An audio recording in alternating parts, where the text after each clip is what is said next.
slowdown in solar panel projects. And that demand is really driven by higher elevated interest rate. Now, if you recall, back in 21 and 2022, the price of modules in the United States, they were highly elevated, and it's really attracted a number of suppliers.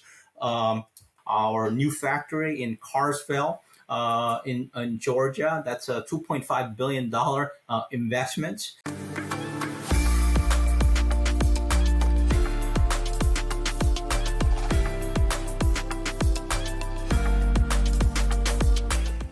All right, welcome back to the Solar Surge podcast. Now, if you're new to the Solar Surge podcast, on this program, we talk to a lot of the top business leaders and thought leaders in the solar and energy storage space. And in today's program, I'm joined by Brian Kim, Director of Channel Marketing for Qcells North America. Of course, Qcells, the number one solar panel manufacturer here in America. And we're going to be talking about just all that's been going on in the solar industry recently here. So, Brian, really good to talk to you again virtually. Welcome to the podcast. Well, thank you so much for having me, Joe. Glad to be here. Absolutely. Absolutely. I just got back from the RE Plus Texas show in Houston, just got back about midnight this morning. And, it's been a very interesting year for us here in the solar industry. Got a number of things I'd like to ask you about, but I guess why don't we just start out by, high level. What do you think are the top solar technology trends? What's changed? And where is the industry growing as we go further into 2024? Right. I think last year, certainly, we've seen a lot of challenges with the business environment. What we are seeing in the solar technology trend is that we're trying to have a better output in solar panels, higher wattage, as well as better degradations, efficiency ratio, and so forth. So we're seeing a sort of a shift in PERC technology from P-type towards N-type. And so that technology, TOPCon technology, is something that we're seeing with our Qcells as well as with our competitors. Obviously, with the N-type technology, you're getting better wattage as well as better degradation efficiency, and that's what we're trying to sort of achieve. And part of that reason is that because there's a shift in consumer taste as you have higher EV adoption. So homeowners want to charge EVs at home, and therefore you need to have better wattage on your panels. And so there's a shift in the technology. And so Qcells, for instance, we launched a Qtron TOPCon technology this year that gives 125 wattage as well as better degradation, which I think is probably the highest in the industry. So every year the degradation is about 0.3%, which again is the highest. Great.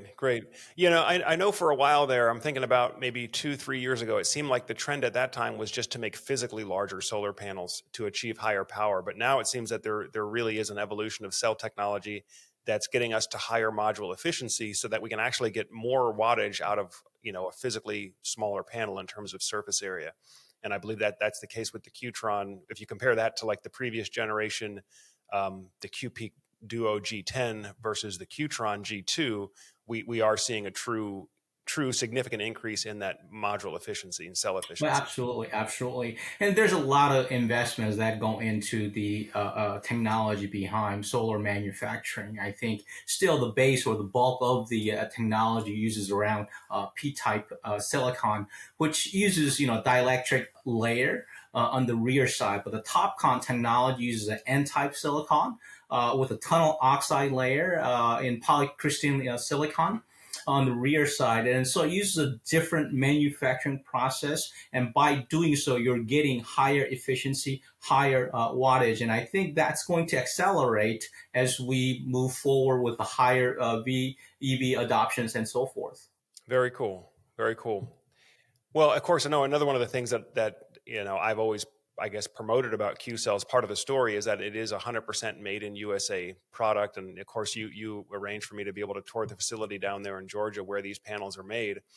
But Brian, I've got to ask you, because one of the most popular video that we've published so far this year was about the collapsing price of wholesale solar panels and all the cheap solar panels that that are finding their way onto the U.S. market and the oversupply. So, can you give us a little bit of perspective as an insider, as a solar panel manufacturer insider? What is going on in the solar market right now that has caused prices to collapse at the wholesale level and all this excess supply? What's your take? Right. I think there are two main exogenous factors that's really driving down the solar prices down. One is on the demand side. If you look at the demand side, there is a slowdown in solar panel projects, and that demand is really driven by higher elevated interest rate. As you know, the Fed started raising interest rate multiple times last year. Right now, it's currently at 5.5%. That raised the cost of financing. So now, if you get a solar system and you get a loan, there's going to be 5% to 8%, where the last 10 years, the cost of getting a loan was anywhere from 1% to 3%. So the cost of financing or getting loan has gotten so much expensive, and therefore that is keeping down the demand on the solar side. If you look at the supply side, you got influx of our competitors flooding the market, and that's really driven by subsidy from Chinese government that is subsidizing a lot of the solar productions, and that is flooding the market here in the United States. Now, if you recall, back in 21 and 2022, the price of modules in the United States, they were highly elevated, and it's really attracted a number of suppliers globally to target US, where they can get higher prices and so forth. And so you got influx of huge, solar panels. On top of that, you got your depressed sort of a demand due to higher interest rate that really resulted in, sort of the collapse of the solar prices that you're seeing today. Yeah, yeah. Well, the thing is also, a lot of what I talk about is issues related to residential solar, solar technology that individual homeowners can purchase for their home. And what I've seen is, I think those type of buyers are still favoring quality solar panels like the Qtron, for example. I think that's probably going to be the most popular residential panel for the US this year. So I wouldn't put that in the category of these cheap wholesale, more generic type solar panels. But I'm curious on the commercial side, are you seeing that there is demand to absorb all of this new supply of low cost Chinese solar panels? And how do you see that? How do you see that whole thing playing out? Well, I think it certainly is impacting, commercial side and utility side as well. I mean, you got your sort of, again, Chinese manufacturers flooding the market that is gravely impacting residential as well as CNI utility. Now, because they are doing projects on a much longer time horizon, they have to lock in those projects, but they're still influenced by those influx of cheaper modules. And I think overall that you're going to see a tremendous impact, and it depresses the solar prices in both CNI as well as residential. Joe. Got it. Got it. I mean, I know what I've seen as far as like retail prices to the homeowner. I've gotten some reports in some markets that retail prices to the homeowners have come down about 10 to 15%. Although my gut is telling me that has more to do with individual installers that are kind of on their last leg, and they're trying to just lower their prices, do anything they can to stay in business, to keep cash, keep new work coming in the door. But I would say overall, with my larger multi-state installation partners, I haven't really seen install costs coming down, even though in theory the price for generic solar panels could be lower. But then of course a lot of the folks that I'm working with have a specific preference to work with higher quality solar panels like Qtron or some of the others that would be considered more of a premium product than a low cost product. Sure, sure. Well, you have to keep in mind, Joe, the module prices is one of many components that go into overall solar, installation costs. So you got your solar, you got your racking, you got your installation costs, you got your labor, of course, right? And the cost of acquisition. So solar prices, while it may have gone down as much as 50%, right? It only makes up certain percentage of overall installation costs. And so installers, may want to sacrifice some of the margins to keep the business going, because in this sort of a difficult environment, they want to operate, and perhaps they're sacrificing a bit of a margin to get the business, operation going and so forth. So there are other factors that owners have to kind of take into account. Right. Right. Well, I know another issue, and I'm interested to get your take on this. I know you're not necessarily on this side of the business, but I know another issue is, just the high failure rate amongst solar contractors over the past year as sales have slowed down, particularly in states like California, where the net metering rules are significantly changed.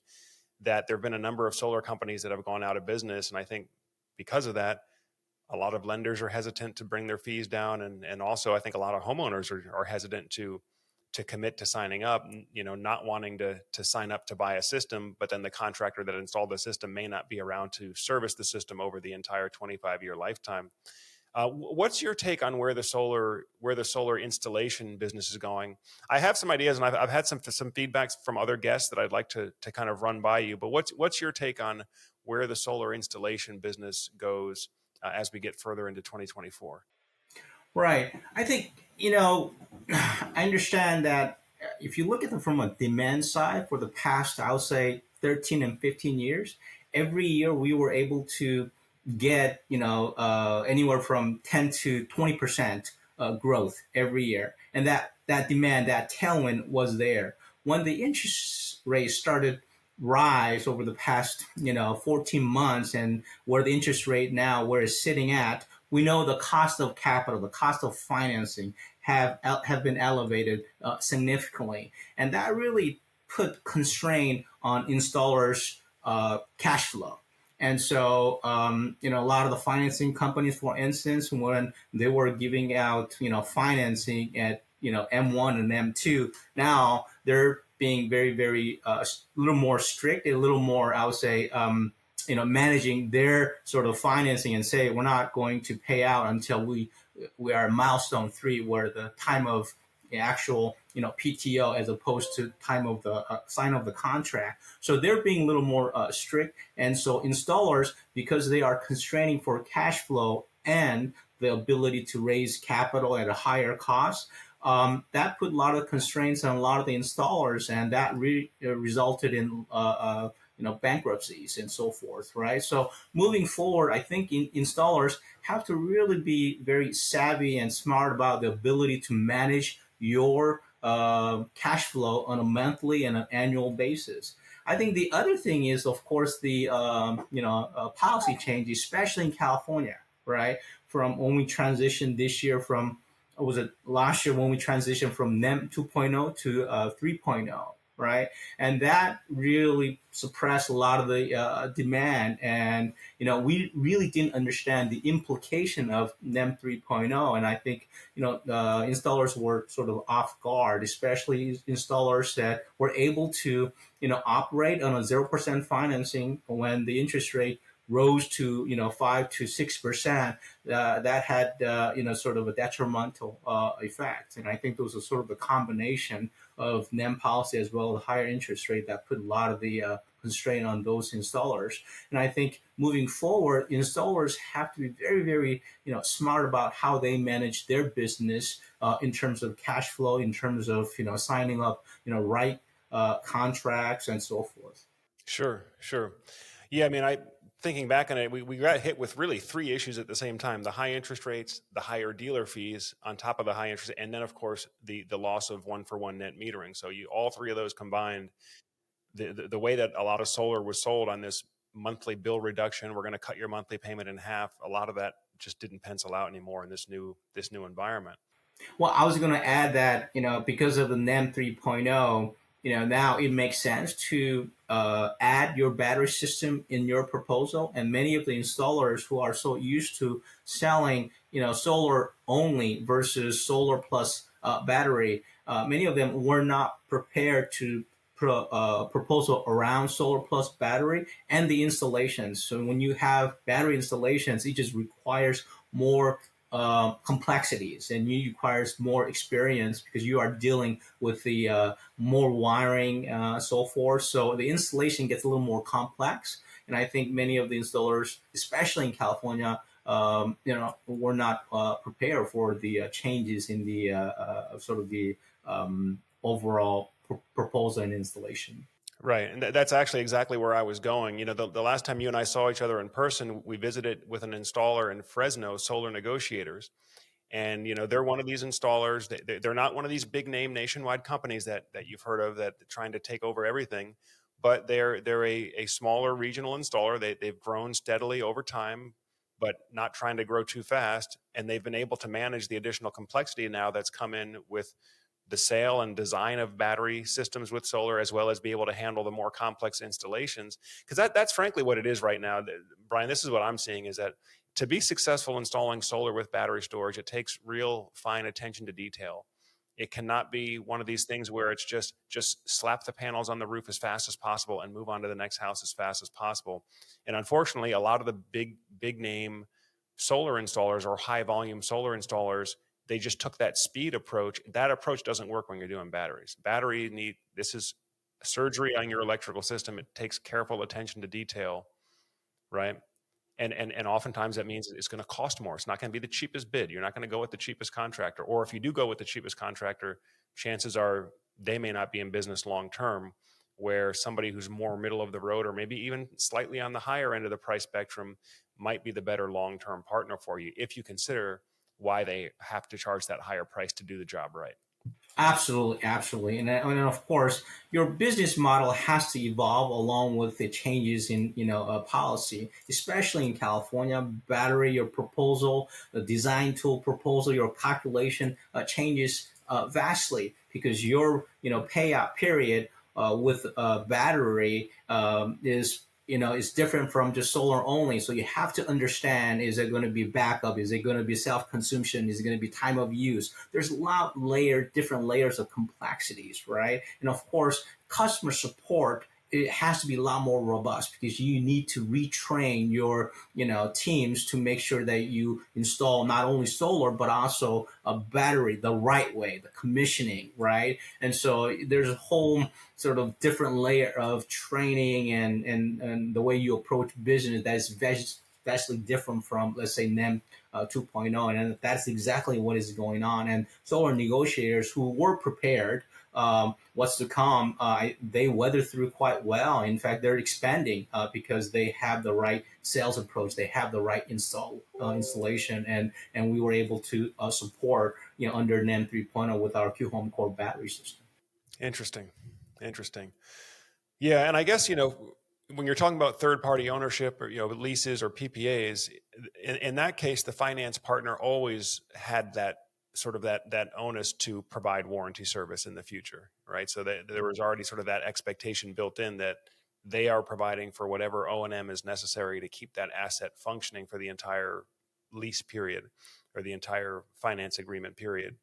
I think for more traditional lenders, this seems to be more of a shock to them because the dealer fees keep going up, even though interest rates are going up too. But the dealer fees keep going up, which means that they're they're discovering expenses more and more that they didn't realize that they were going to have as this whole thing, this solar experiment plays out.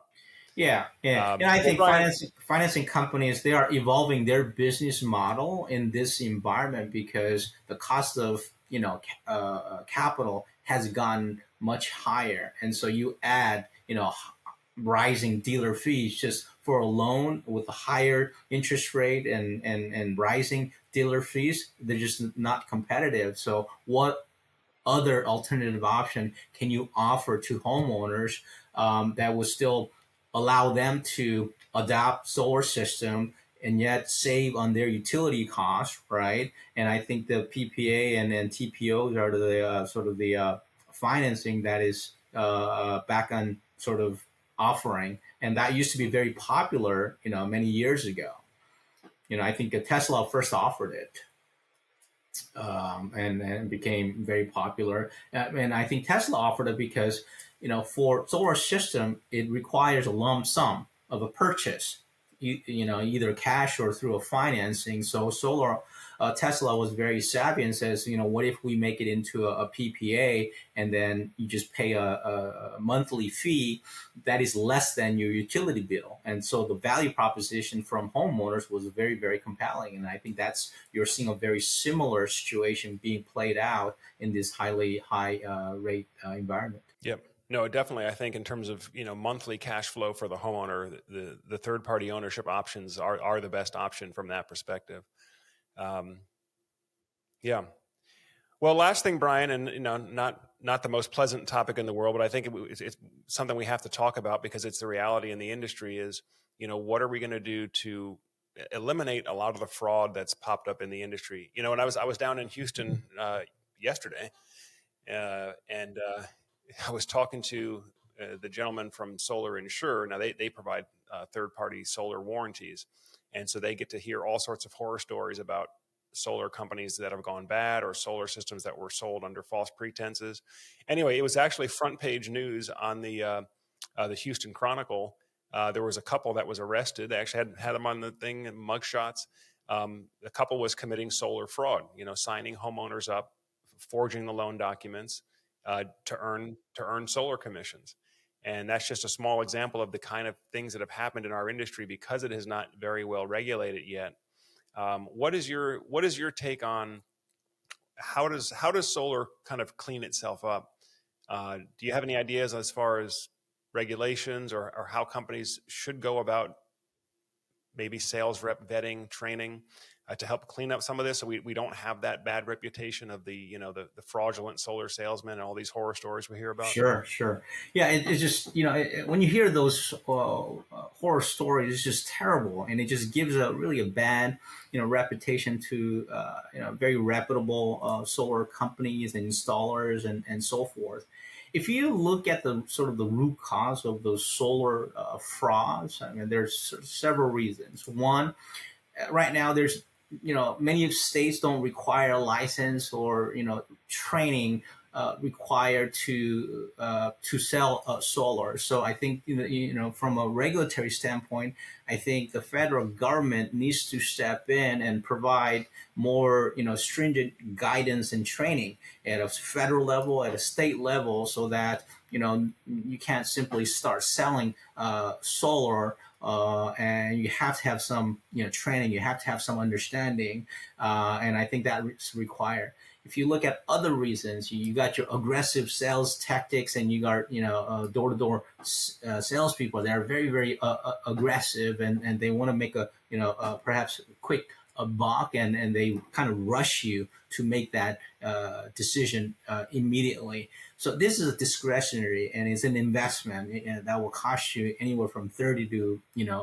much higher. So I would highly recommend for homeowners and consumers that there's a lot of great information available out there in the internet, and solar reviews or and other websites, and do some research, understand that this decision will take some time, and make sure you do your homework and educate yourself in this solar industry. I think that's the other key as well.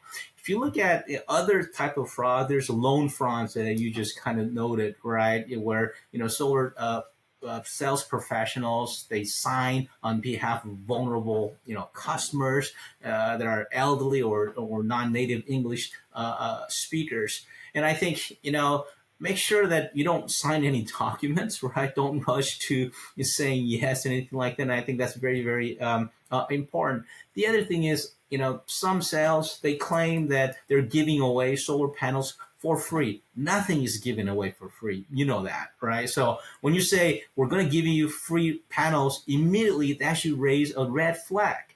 And so when you look at this advertising says we'll give you free, stop there and then ask your friends or relatives or someone, your neighbors who've installed solars, ask for their second opinion, right? So it's to me, it's common sense, and make sure you get educated and use websites to get information. And from a regulation standpoint, I think state and federal government have to step in and provide more guidance, more strict I would say steps to make sure that these are more regulated so that you don't have more victims like this. Yeah, absolutely. Absolutely. And of course, here on the Solar Surge channel, we're big on education. We want consumers to be very educated going into this whole solar process. But, still a lot of the way solar is sold is with incomplete information. And as you alluded to, some of Right. these high pressure, you got to sign up right now type of approach, which is obviously not what we advocate. Now, I was just going to ask, is there anything else that you would like to share with the audience here before we end the podcast? Yeah, I do. Again, thank you so much, Joe, for this opportunity to speak with you. I think I can speak on behalf of Qcells, and as many of you know, Qcells made a significant investments in the United States, and we are currently building our new factory in Carsville. In Georgia, that's a $2.5 billion investment, and we're one of the first companies to make that announcement as soon as the Inflation Reduction Act passed. And so we are at the forefront of making investments in the United States, contributing to the economy, creating thousands of jobs. And Carsville is slated to be completed at the end of this year. And when it's completed with the expansion of Dalton factory and Carsville, we're going to have solar manufactured in the United States, and we'll have a capacity of 8.4 gigawatt by the end of a year, and we'll be the market leader in both the residential and CNI. Well said. Well said. And I actually did have a chance to tour the construction site where this facility is being Right. built. I actually got to see the construction plans where literally you're going to have raw polysilicon, raw material coming in one end of the factory, solar ingots, wafers, cells, and then assembly into full solar modules all under one roof, and then finished pallets of solar modules rolling out the loading dock, all in the same facility. Right. So in Right. terms of onshoring and re-onshoring the solar supply chain, Qcells has definitely put its money where its mouth is, and I had a chance to personally witness it, which was really, really, really cool to see. And Joe, the other comment that I want to make is that, as the policy has changed, as consumers change, like I said, with the rise of EV adoption and so forth, Qcells is also changing our business model from a sort of a pure, module manufacturing to a complete solution provider. So we're using our market leadership in solar panels, and we're offering Q Home Core battery system. We're also offering, financing options through NFIN. We're also offering, virtual power plant and SRAC programs as well. And so when you purchase through QCell, it is, once complete solution provider where you can purchase solars to green distributed energy service as well VPP and finance through our sister company NFIN. And Qcells, we're backed up by Hanwha Group, which is our mother parent company, and they are the seventh largest and generate over 70 billion in revenue with close to $200 billion in assets. So we have a very strong stability, and Qcells is going to be a very reliable, stable partner for your business. I just want to kind of make that point. Absolutely. Absolutely.